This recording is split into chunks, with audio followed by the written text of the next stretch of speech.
Leviticus 19 is where we have the command to love your neighbor as yourself, which is so well known because Jesus talks about it. But then a few verses later, Leviticus 19:34, we're told to love the foreigner as yourself.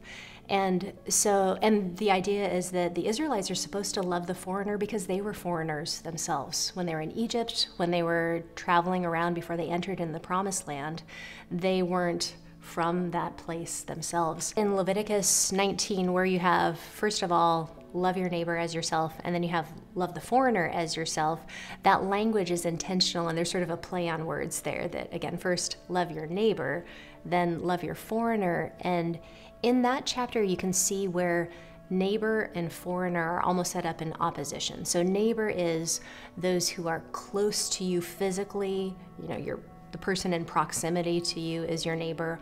Also, the neighbor is someone who is more like you, who has maybe your same ethnic background, who maybe has your same class. That might be your neighbor. The foreigner would be someone different than you, someone who is even farther away from you physically, but then also someone who is not like you in those other ways that we can be different from one another, to still love that person. So Leviticus is really radical in talking about loving both of these people, commanding